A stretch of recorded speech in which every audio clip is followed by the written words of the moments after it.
Good afternoon, ladies and gentlemen. My name is Blake Laitner. I'm with Steve Tarnofsky, my screenwriting partner. We wrote this film called The Winter Farmer. We're here to live up to Steve's dream of somebody seeing it on the big screen. So, how you doing, Steve? What up? How you doing? This is exciting, man. We wrote this. We started writing in 2016, I believe, and finished in 2018. So it's about time we do a little video to introduce it for sure. I actually went out to Hollywood and pitched to a Hollywood producer named Lenny Shapiro, and things didn't work out. But I know this screenplay can't just sit on this laptop the rest of the life. So we'll at least tell you a little bit about the story. I'm going to do my best movie impression voiceover for the Logline.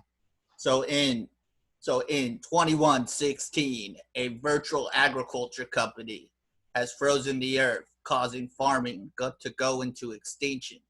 Daly Newton gets help from a robot crime family to steal the strongest seeds on the planet to save his farm. Armageddon seeds, baby. Pretty wild story. Now I'm not going to do that by that voice, but I'm going to tell you all the story. Well, before you tell it, I wanted to kind of talk about the process of how we even became connected to write, because I think it's pretty phenomenal.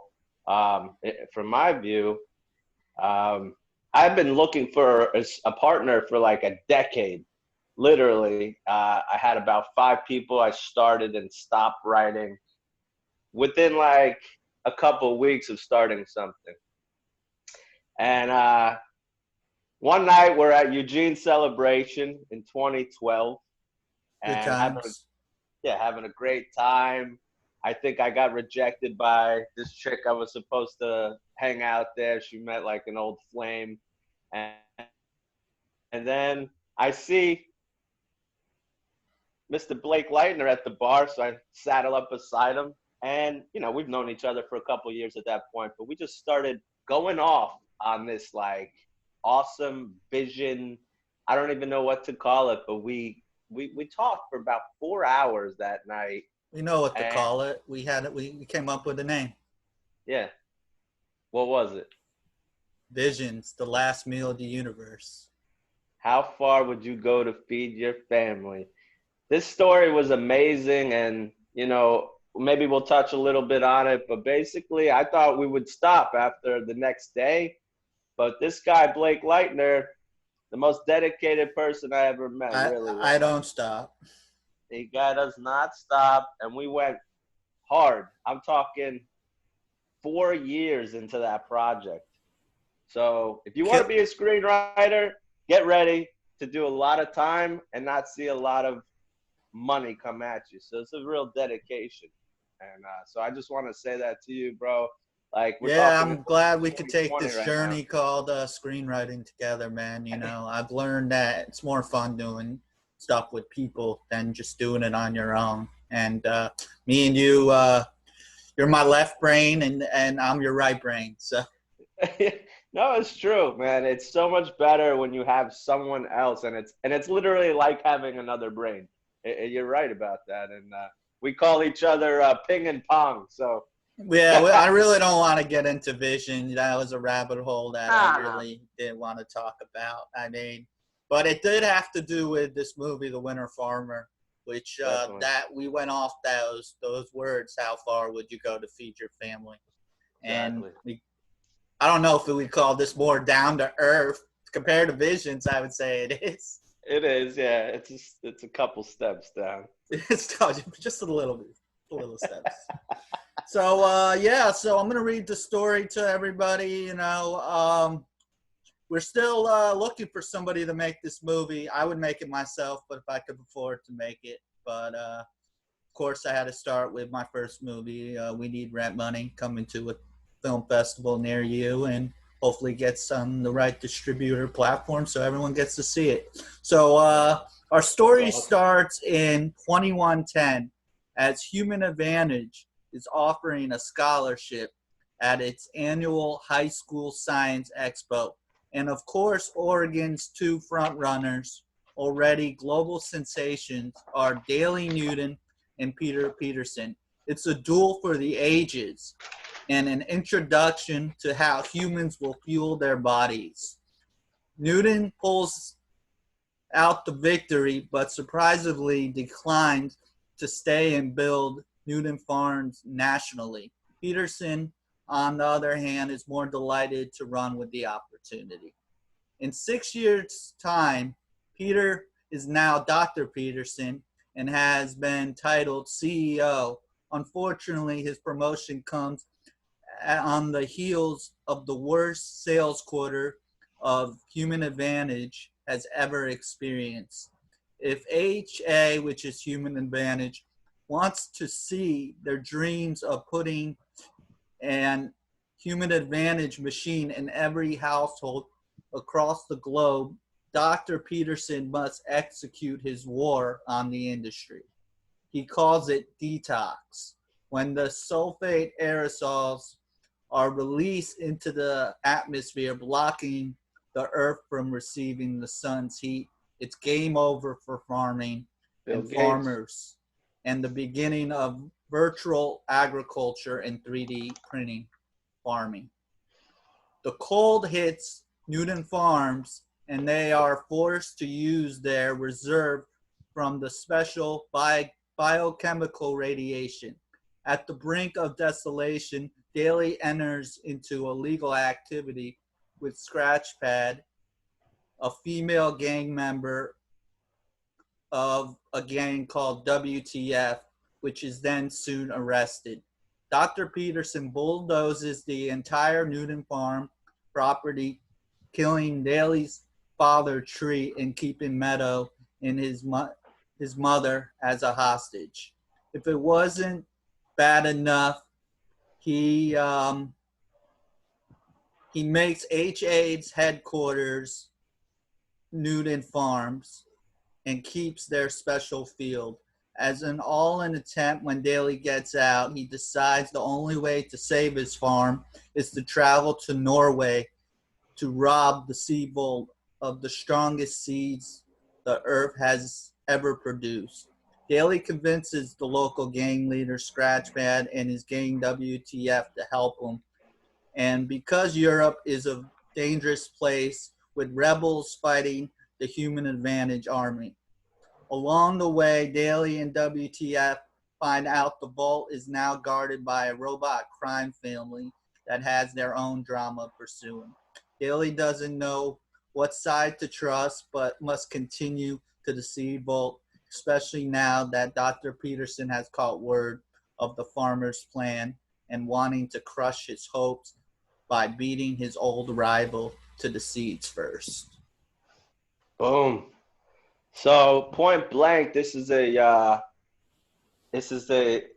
heist script or a heist film story, and it's got a lot of dimensions to it. Obviously, it takes place 100 years from now, but if you look at the world, there's a lot of you A lot of similarities to what's going on, Steve. I see now burger joints in California using robots to flip burgers.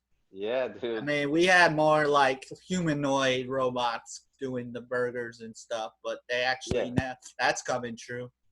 Yeah, I mean, in 100 years, who knows what's going to happen? But it's definitely going to be AI, major humanoids.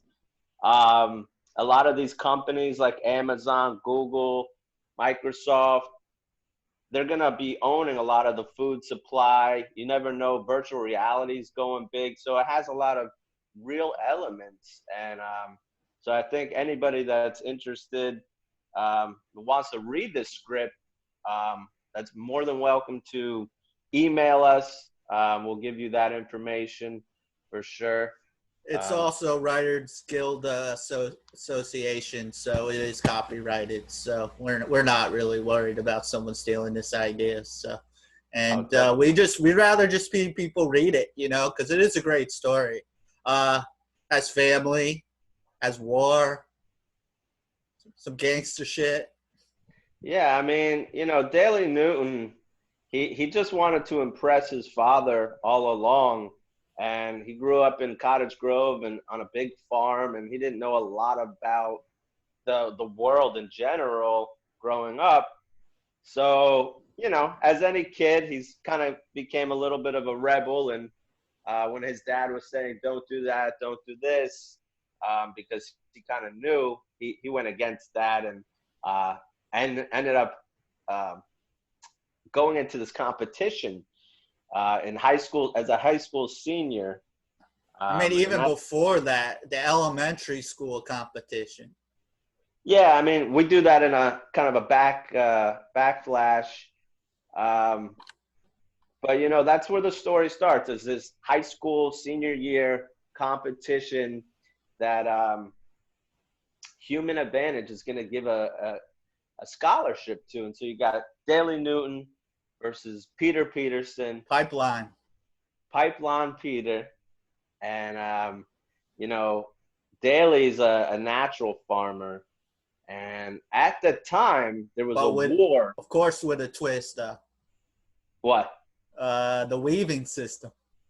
Yeah. Oh, no, this guy, we're talking, this is not your normal farmer. This guy uses radiation to, like, instantaneously grow fruits. And yeah, you guys have to understand, at the time in 2086, there was a war that basically was Armageddon war, apocalyptic, where nothing normal would grow. So Human Advantage, they took advantage of that, giving everyone these machines that you can print food from. Obviously, they had packed the nutrients and everything you need, but it still wasn't organic farming. And Daly, as a farmer, the winner farmer, he decided to try to grow a pumpkin in his 5th grade class, and everybody was amazed that this happened. And he ended up getting in a lot of trouble from his dad because he stole the seeds from the shed. But that's part of his character. Quite the story, man. I mean, just even the whole part where, like, we figured out, like, once Peterson drops the sulfate aerosols into the sky, that shit is going to have to hit the fan. Yeah, I mean, that's how greedy they became. It's and there's an article, recent article that, and I don't know if this is true, Bill Gates, if you're watching. It literally says he wants to have the idea about spraying aerosol sulfates into the sky to block part of the sun's radiation and heat. But that's what we have in our movie, so that people will have to go back to these machines. Well, we love you, Bill Gates, either way. Yeah, we love you, Billy. We actually have you in our visions, the last meal of the universe, and you overcome a lot of trials and tribulations. We'll just leave it at that. Yeah. Yes. You finally get the all-seeing eye, brother. So we'll say that again for another day. And definitely. Yeah, it's just a wild story, because then you have the whole story with Red and Boris too. You know, because so we don't just stay in the United States. Nah, we go to Russia. We're global. And tell them a little bit about these guys, Boris and Red, man. Like these characters are like, you never even, this is mafia robotic shit. Red is a G. Red is like great. Red lore. I mean, I don't know if I want to give too much away about the whole Boris story and Agent Bandy. No. Just character-wise, so maybe. Well, Red is a boss, of course. And in the future, robots are somehow controlling our most precious gift, which are these Armageddon seeds in Norway. And he puts this lady in charge, Queen Bee, his ex-wife, to watch these seeds. But there's a lot of drama in the family, like we said. Yeah, I mean, taking off of that, like Norway, and you guys can look this up, is literally houses over 100,000 seeds from all over the world. and they're called apocalyptic seeds or Armageddon seeds. I'm sorry. So that if something tragic happens, we have that.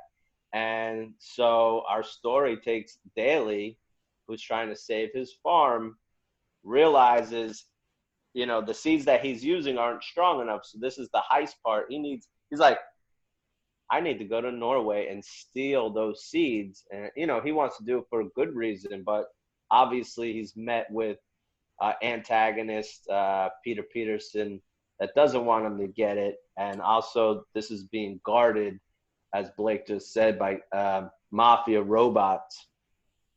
Because of course, if you have the most precious asset of the humans, then you kind of control the humans.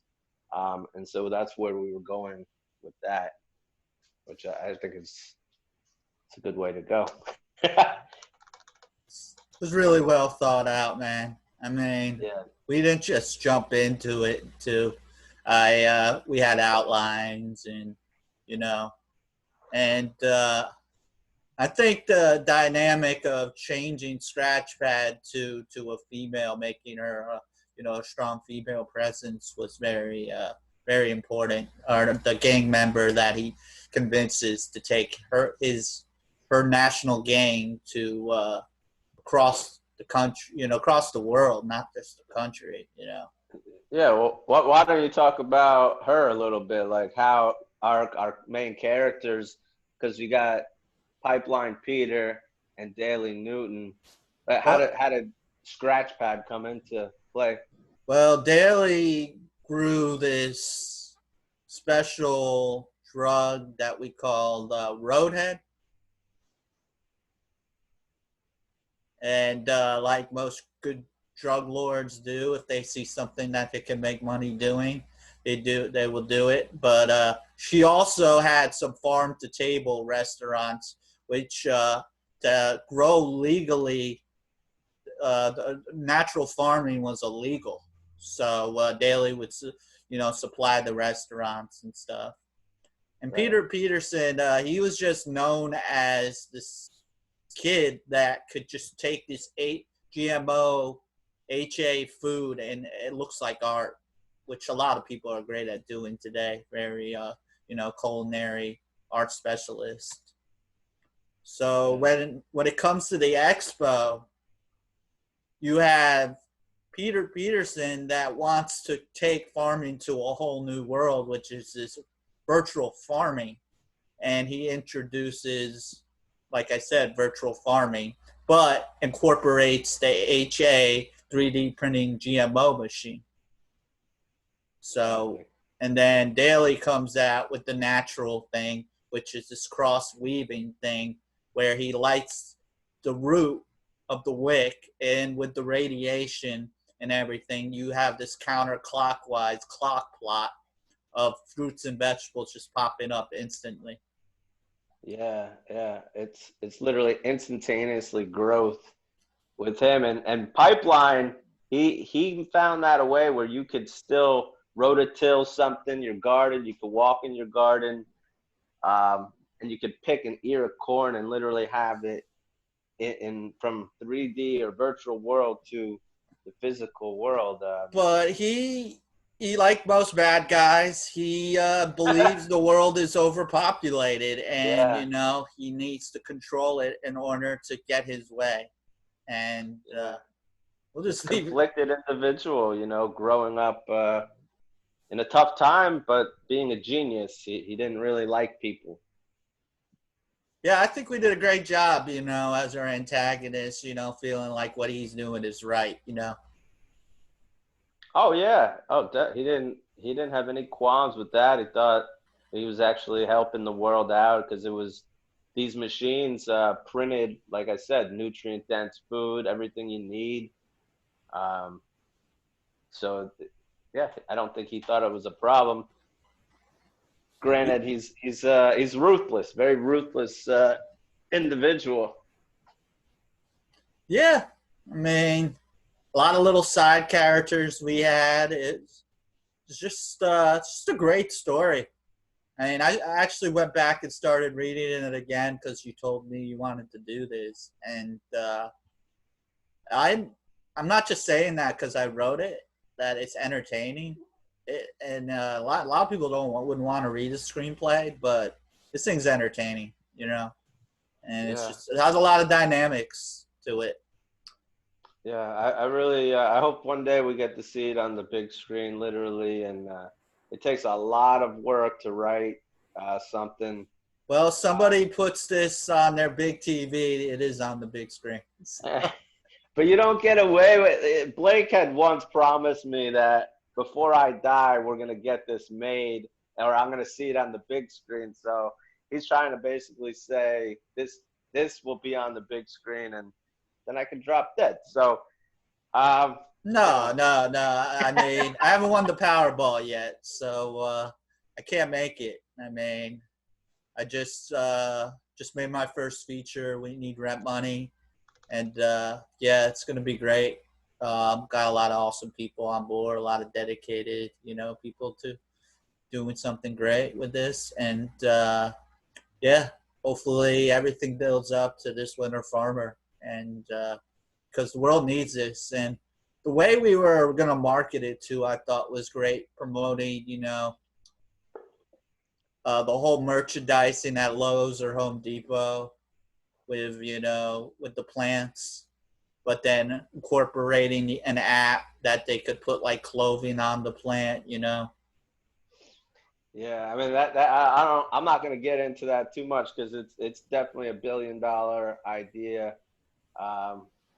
but I'm not gonna reveal that. But I do want to go back to you making your first feature film independently, and man, just from 2012 to now, you doing that and you shot it and it's being edited. That is just something to be really proud of. And I am, but like I said, it's not just me. You can't expect to do everything on your own. And got a great DP, Jeremy Ferguson. Samson and I wrote a great story. Like I said, I love working with people. And Samson and I, we did what Steve and I did, which we tried to pitch it on Blacklist, and it was called Space Pimps. And then Samson would say it's about pimps in space. And then I would be like, bro, you got to tell them more than that. And then I was like, so how about it's about the 4 F's? Friends, family, feminism, and fucking, So, yeah, that's an outrageous adventure, just like the Winter Farmer was. And we put both of those on Blacklist. We didn't get enough traction. And I think this is just Hollywood telling me, I need to make a successful indie feature for them to take me seriously. Yeah, I mean, it's, as you know, it's 0.3% per year per script.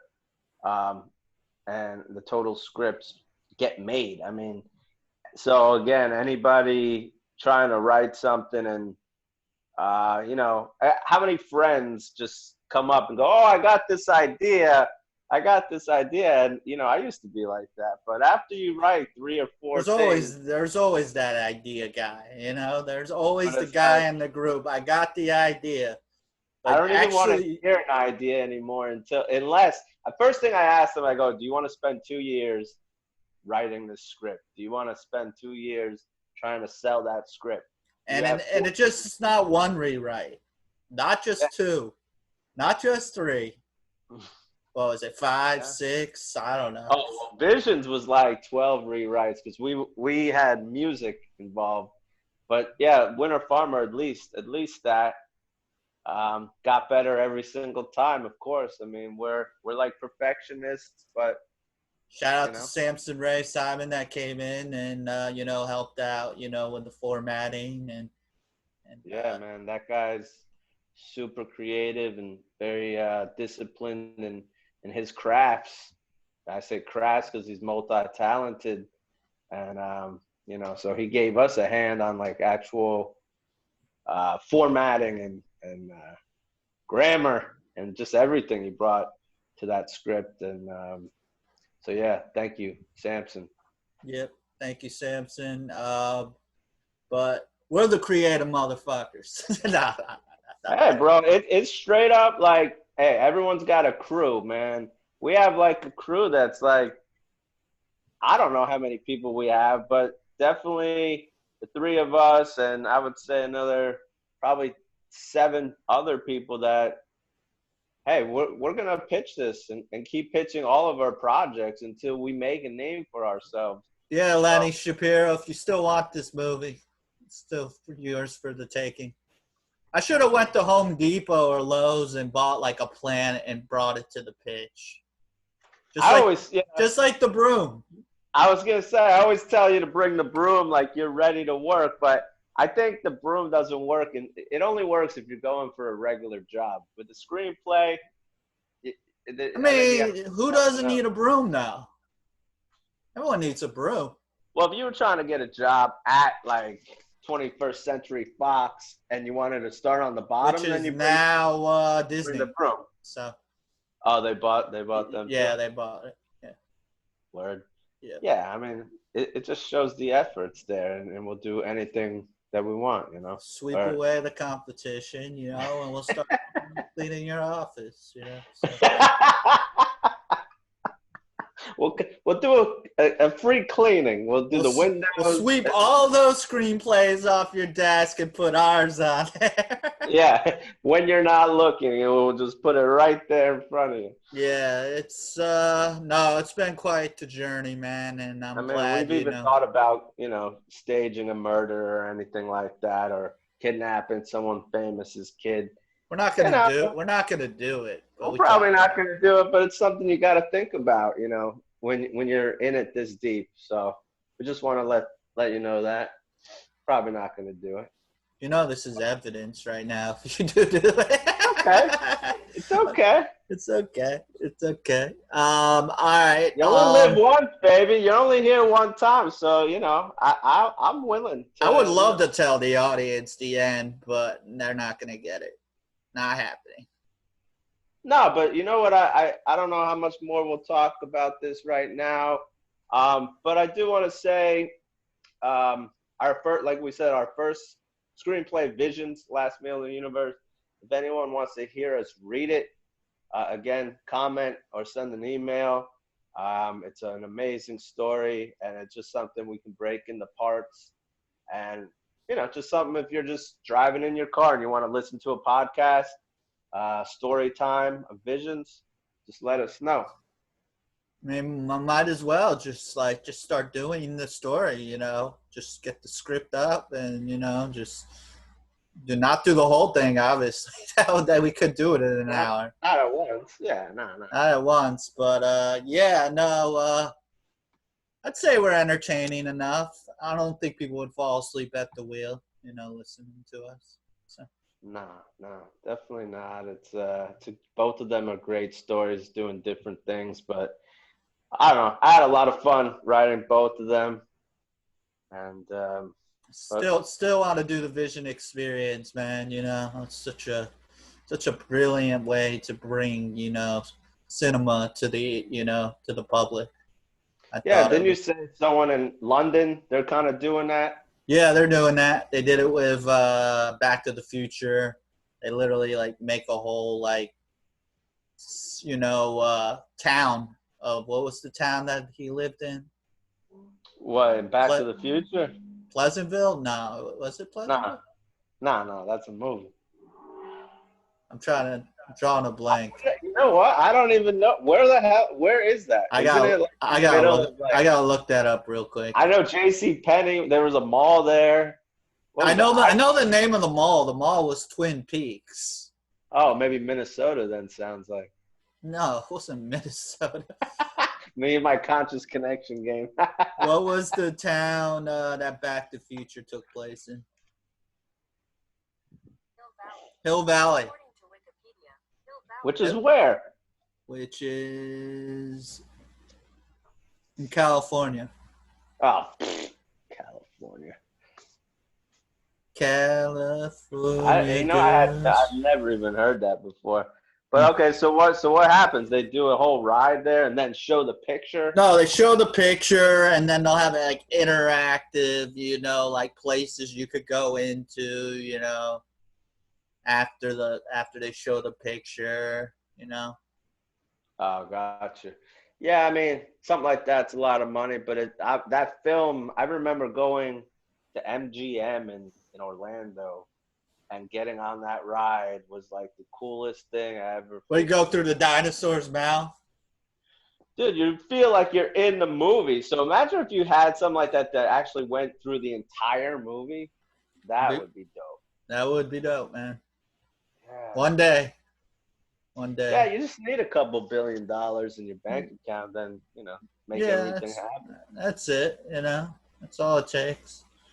Yeah. But no, it's quite, the journey, like I said, to go take something this far, because we could have gave up, a long time ago, you know. Seriously. Yeah, And so true. just the songs you wanted to use for Vision just would have cost us a gazillion dollars.